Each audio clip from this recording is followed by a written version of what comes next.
Don't ask me why, but I have to confess that it has always been a secret dream of mine to get to be the bad guy in a movie. I know it sounds weird, but what can I tell you? The truth is, however, that this would not be an easy thing to do. Not at all. This business of good guys and bad guys is more complicated than it looks on the surface. If you doubt me, think about this. Have you ever seen one of the movies featuring Bond? James Bond?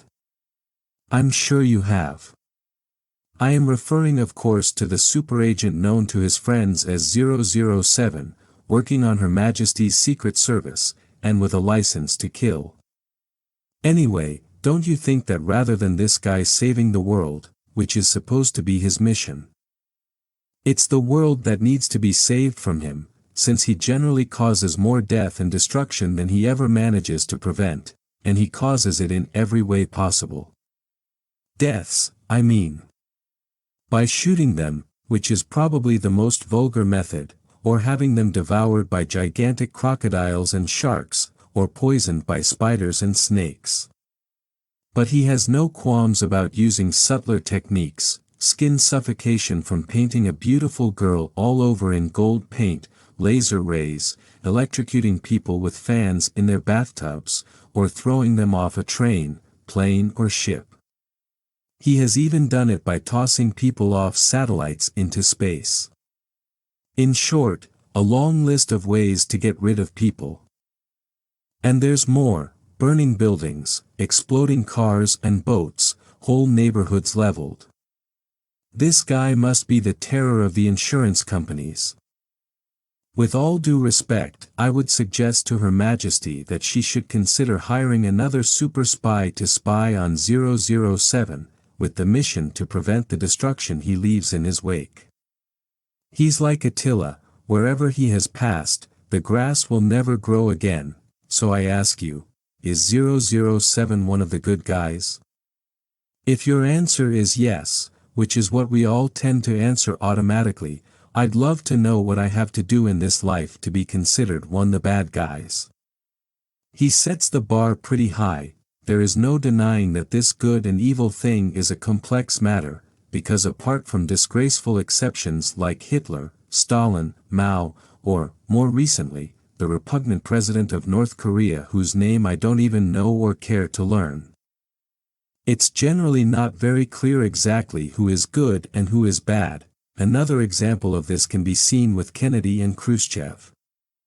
These two gentlemen, here I refer to the extensive knowledge of my friend Zoilo, the information on 007 above are my own, were the protagonists of the Cuban Missile Crisis back in the 60s, when they came to the brink of annihilating all life on this planet.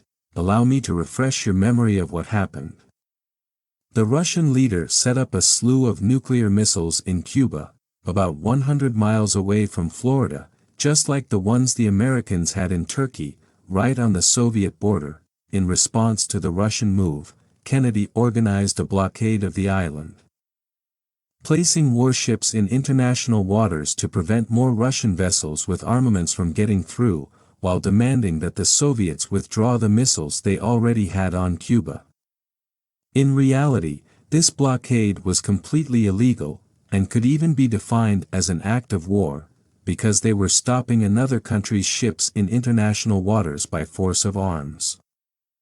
Tensions escalated until the Soviet leader gave in, luckily for us, because if he hadn't we wouldn't be around today to tell the story, and ordered the withdrawal of their missiles, thereby avoiding the total holocaust that would have resulted from a nuclear showdown between the two superpowers. In the secret negotiations held to resolve the conflict, Kennedy was forced to agree to two things: to withdraw the U.S. missiles in Turkey, and to promise not to invade Cuba. But the crafty devil made sure this agreement didn't get reported to the masses so that it wouldn't ruin his image. With elections just around the corner, he thought it better not to explain the concessions he'd made to his Russian counterpart. In doing so, he managed to make himself look to the public like the great hero of history. If you don't believe it, you need only see the Hollywood movie on the topic, starring Kevin Costner, who in the end declares with an expression of spellbound admiration, "Once again, Kennedy has saved the world." In the film, the story presents Kennedy as the good guy and the Soviet leader as the bad guy, even though it was Khrushchev who gave way by withdrawing the missiles, and who even had the gallantry to keep the conditions of their agreement a secret, for which he had to pay a high price by being presented publicly as the loser in the crisis. As a result, shortly afterwards he was kicked out of office by his own comrades. He sacrificed himself, but prevented a nuclear war. Zoilo, who is always well informed, says that Kennedy was just a rich dandy, a handsome, irresponsible, deceitful phony, a darling of the gossip columns, who even made agreements with the mafia to win the elections, and because he broke the agreements he'd made with them, they ended up killing him. Zoilo argues that the truth behind his assassination was hushed up so as not to tarnish his image as a brilliant president, ideal father, and loving husband. Incidentally, this last quality was the only one listed above that he had in reality, but with an important twist: he was loving toward any woman other than his own, anyway, as I was saying, in the explanation that Kennedy offered the world after the resolution of the Cuban Missile Crisis. He lied shamelessly by concealing the concessions he'd been forced to make so that he could look like a vanquishing superhero, an image that always guarantees more votes, but in reality, who was the good guy and who was the bad guy in this story? It is true that sometimes it is easy to tell the good guys from the bad guys, like in the case of the two Koreas today. While the North creates missiles and hunger, the South gives us Hyundai in Gangnam Style. In this case, the two sides are clear. The same is true of the infamous Berlin Wall. In that case, it was just as easy to tell the good guys from the bad, just by observing the direction taken by the people fleeing. Everyone fled from west to east. Not the other way around. That settles the question, I guess. But not every case is that obvious, a lot of the time it's hard to tell. As I was still confused about it, in spite of putting my neurons to so much work, I took the most logical approach: ask Zoilo. I remember his answers exactly, and I transcribed them here for you so you can make up your own mind. On the one hand, he told me when I explained my trouble, it could be argued that if it weren't for the existence of bad guys the good guys wouldn't exist either, because we wouldn't have anyone to compare them to. So the bad guys are the ones that basically define the good guys. On the other hand, you need to understand that these are relative terms that depend on the point of view of the observer. Very interesting, I remember thinking, but taking this line we weren't going to get anywhere. So I persevered, but it isn't all totally relative, I argued decisively. For example, look at what happened in World War II. The winners in that war were indisputably the good guys. Sure, he replied, but they didn't win because they were good guys. They won because they had the USA, the industrial powerhouse of the world. In fact, a lot more of the Allies died than Nazis in that war, and they also lost a lot more tanks, airplanes and ships. What happened was that American industrial might enabled them to manufacture weapons faster than they could lose them on the front, as huge as those losses were. No, they didn't win because they were good guys or heroes, but because they produced more bombs. Furthermore, allow me to remind you that among the Allies there were bad guys too, because Stalin, who was one of them, would be hard to classify as a kind-hearted soul.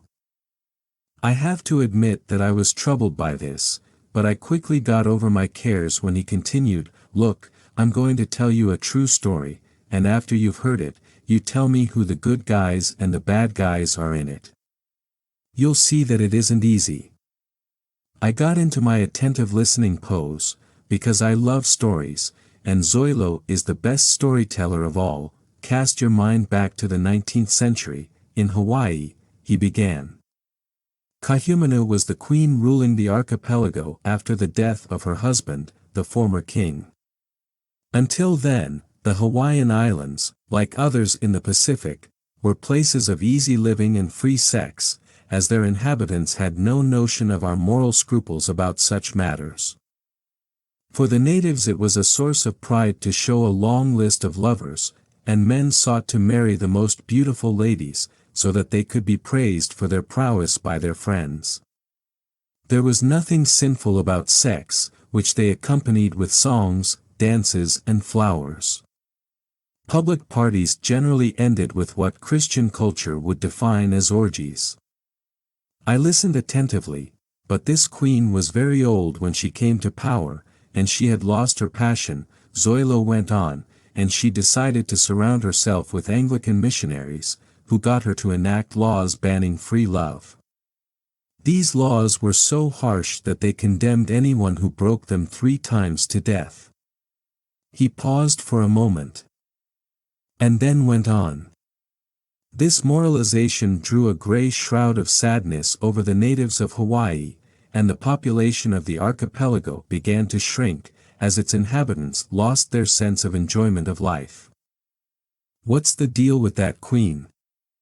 I couldn't help but exclaim. But Zoilo didn't even seem to hear me. At the same time that this severe Christian morality was spreading through the islands, he went on, so were venereal diseases, love of money and alcohol. The archipelago began to depopulate. So they decided to import manual labor from Asia, which is why there are so few actual descendants of the Hawaiian natives left today, and so many Asians. All that has been preserved from those idyllic days are the flowers and the music. So, tell me now, who were the good guys and who were the bad guys? What a great story. But this whole good guy/bad guy thing still had my mind in a knot. And Zoilo didn't seem very interested in untying it. So I had to start looking for my own answers. And suddenly it hit me, the only reason why this question interests me, as I said in the beginning, is because since I was a child I've always had a burning ambition to get to be the bad guy in a movie. I don't know why, but it appeals to me more than being the good guy. Perhaps it's genetic. Or something I ate that didn't go down well, or who knows. But after the whole 007 thing, and the other cases mentioned above, I don't know how I'd ever be able to do it. The bar has been set too high, because most of the time the good guys do things that make them impossible to tell apart from the bad guys.